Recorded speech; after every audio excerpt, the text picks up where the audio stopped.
उस समय तो ब्लड के बिना आज तक किसी संभव ही क्यों? कारण क्या है इसका? इसका सबसे बड़ा कारण है जिन चीजों को लेकर के हम बात करें, बड़ा कारण क्या है? हम नशे की बात करें तो हमने सिर्फ डोडा, अफीम, शराब, इनको ही नशा नहीं, बाकी चीजों को हमने नशा नहीं माना। हमारी माताएं बहनें अधिकांश मिराज खाती हैं या फिर गुटखा खाती हैं, और गुटखा और मिराज खाने की वजह से उन्हें बार बार पीठ को थूकना पड़ता है।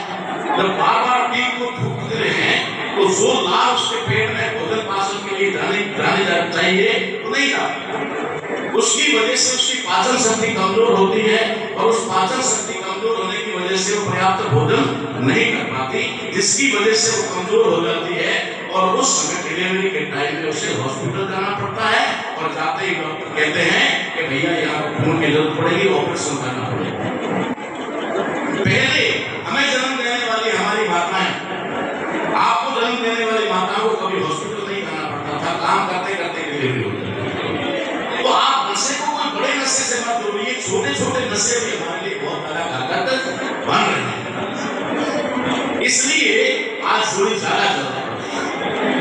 तो मेरा आप लोगों से यही अनुरोध है, लंबा समय नहीं लूंगा, मेरा को बुलाना शायद उसी इंतजार में है कि भाषण खत्म करे तो तो मैं कोई क्या भाषण देने नहीं आया, मैं तो एहसानमंद हूँ इस शख्स का, एहसानमंद हूँ इनका कि जिन्होंने मुझे यहाँ आमंत्रित करके आप लोगों के दर्शन करने का अवसर प्रदान किया, आप लोगों से मिलने का मुझे मौका दिया। इसके लिए मैं इनका आभारी हूँ।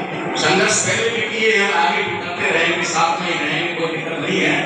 और जब भी समय मिलेगा, हो सकता है बाहर होते हैं नहीं आ पाते हैं, लेकिन शरीर में वो अवेलेबल होते हैं तो हाजिर देने का प्रयास करते हैं। आप सभी लोगों ने मुझे इतना प्यार दिया, लाड दिया, उसके लिए आप सभी का बहुत बहुत शुक्रिया, बहुत बहुत आभार। जय जी, दशनाथ जी महाराज, रामदेव जी, इसी प्रकार बाबा रामदेव जी, सैन जी महाराज, टिपा जी, तमाम संतों के चरणों में नमन करते हुए आज का जो ये कार्यक्रम, जिस कार्यक्रम में हमारे बीच में पंचासीन अतिथिगण विराजमान है, और इस कार्यक्रम को सफल बनाने के लिए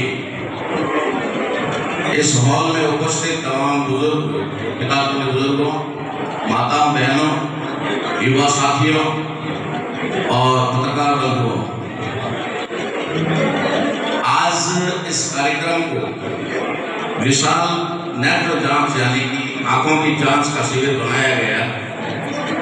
शायद 1-2 साल पहले गंगाराम जी ने रक्तदान शिविर भी रखा, यहाँ रखा गया है। इस कार्यक्रम में जो भी प्रत्यक्ष अप्रत्यक्ष रूप से सहयोग करता और घमासा है, उन सभी लोगों का भी मैं आभार व्यक्त करता हूँ।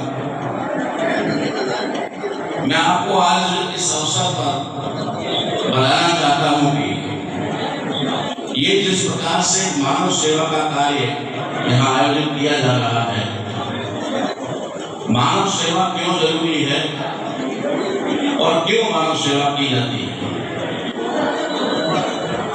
वैसे तो देखा जाए तो मनुष्य प्रकृति के आधार पर ही हमेशा निर्भर रहता है, किसी के ऊपर निर्भर रहता है हर अवस्था में। जैसे छोटा बालक होता है, वो छोटा बालक चलने और खड़ा होने के लिए अपने पिता या दादा का सहारा चाहता है। उस सहारे के बिना वो खड़ा नहीं हो सकता या चल नहीं सकता। उस उम्र में उसे दादा और बाप की जरूरत होती है, लेकिन जब वही आदमी बुजुर्ग हो जाता है, चलने फिरने में उसको मुश्किल हो जाती है, तो वो बेटों का और पोतों का सहारा चाहता है। ये प्रकृति का नियम है। हम एक दूसरे पर निर्भर हैं, चाहे आर्थिक तौर से हो, चाहे कोई ताकतवर है और कोई कमजोर है, कोई किसी रूप में कोई किसी रूप में, हर आदमी सहारा चाहता है और सहारा मनुष्य ही है। इसका सबसे बड़ा जो कारण है वो प्रकृति के अनुसार कारण ये है कि इस जगत में करोड़ों प्रकार के जीव जंतु और प्राणी हैं, उन्हीं में से एक मानव भी है, मनुष्य भी है, उन्हीं के अंदर है। लेकिन उन करोड़ों प्राणियों के अंदर और मनुष्य के अंदर फर्क क्या है? कुदरत ने उनके अंदर क्या फर्क कहा? उन सभी प्राणियों के अंदर बुद्धि तो होती है, बुद्धि उनमें भी होती है, लेकिन मनुष्य के अंदर उनसे थोड़ी आगे बढ़ करके विवेक बुद्धि होती है। एक होती है बुद्धि और एक होती है विवेक बुद्धि। विवेक बुद्धि सिर्फ मनुष्य में होती है, जानवर में नहीं होती, किसी दूसरे प्राणी में नहीं होती। जैसे उदाहरण के तौर पे हम लोग सब किसान हैं, पशुपालक हैं, हम अच्छी तरह जानते हैं कि जब हमारे पास ऊंट होता है ना, तो ऊंट को अगर हम लेके जा रहे हैं रास्ते में और बीच में अगर कोई खड्डा या खाई या ऐसी कोई थोड़ी जगह असमान जगह आ गई, तो ऊंट चलाने वाला उसको बोलता है चेन, कहता है वो कहता है चेन, तो ऊंट फट से चेन जाता है और धीरे से आगे बढ़ता है। इसका मतलब है बुद्धि तो उसमें है, बुद्धि नहीं होती तो जय करते ही बैठता नहीं। बुद्धि उसमें भी है, लेकिन विवेक बुद्धि ना होने की वजह से उसे इशारा करना पड़ता है, चेताना पड़ता है, उसे आदेश देना पड़ता है। ये विवेक बुद्धि का अभाव। और मनुष्य में विवेक बुद्धि होती है, उस विवेक बुद्धि की वजह से मनुष्य इस पूरे संसार को चलाता है, इस पूरी दुनिया को बेहतरीन और सुंदर बनाता है। और उसी विवेक बुद्धि का जब मनुष्य दुरुपयोग करता है तो विनाश का कारण बनता है। मनुष्य वही है, विवेक बुद्धि वही है। वैज्ञानिक दो प्रकार के होते हैं। एक वैज्ञानिक आपके लिए सुविधाएं उत्पन्न करते हैं, दुनिया में अच्छी चीजों का आविष्कार करते हैं जो दुनिया के लिए सुख सुविधाएं सुविधाजनक हो। लेकिन एक वैज्ञानिक होता है जो बम बनाता है ना, इस प्रकार के हथियार बनाता है जो विनाश का कारण होता है। दोनों ही वैज्ञानिक, दोनों विवेक बुद्धि है, एक की विवेक बुद्धि उधर चल रही है, एक की इधर चल रही है। ठीक उसी तरीके से इस विवेक बुद्धि के आधार पर ही विवेक बुद्धि प्रत्येक इस मनुष्य में बराबर नहीं होती।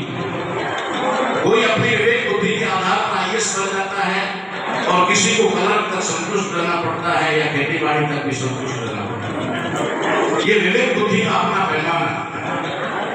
इस प्रकार का कार्यक्रम जो मगराम जी ने यहाँ रखा है, ये कार्यक्रम विवेक बुद्धि का ही प्रकाश है, उसी विवेक बुद्धि का प्रकाश है। अगर ऐसे लोग धरती पर ना पैदा हो तो शायद कोई अपाहिज हो या कोई असहाय हो या कमजोर हो, उन लोगों का तो जीना ही मुश्किल हो जाएगा। इसलिए प्रकृति खुद ही इस धरती के ऊपर ऐसे लोगों को जन्म देती है और वे लोग मानवता के लिए कार्य करते हैं। यही कार्य आज यहाँ पर किया जा रहा है। तो शायद मैं समझूं कि दुनिया का सबसे बड़ा कार्य अंगदान कह दो, रक्तदान कह दो, नेत्रदान कहो या नेत्रों की जांच की शुरुआत है, यहाँ से प्रेरणा मिलेगी। नेत्रदान की भी प्रेरणा यहीं से लोगों को मिलेगी। अगर हम जीवन में विवेकशील हैं, सब कुछ हमारे पास में है, साधन है, पैसा है, सब कुछ है, लेकिन अगर नेत्र हमारे पास में नहीं है तो ये संसार हमारे लिए जीरो है, शून्य। और इन आंखों के बिना हम ना अपनों को देख सकते हैं, ना परायों को देख सकते हैं, ना धरती की सुंदरता देख सकते हैं और न ही किसी प्रकार के और दृश्य। तो ये जो हमारे शरीर का एक अंग है, शायद आंखें, हम किताब पढ़ते हैं, सीखते हैं, आंखों के माध्यम से सीखते हैं। अगर आंखें नहीं है तो नेत्रहीन लोगों को थोड़ा सीखने में दिक्कत आती है, उनको दूसरा सहारा अपनाना पड़ता है। लेकिन हम देख करके सारा अनुभव कर लेते हैं कि ये चीज फला है, ये फला है, फला है। तो ये आंखें जो है, ये मनुष्य के जीवन में या उसके शरीर में एक बहुत ही महत्वपूर्ण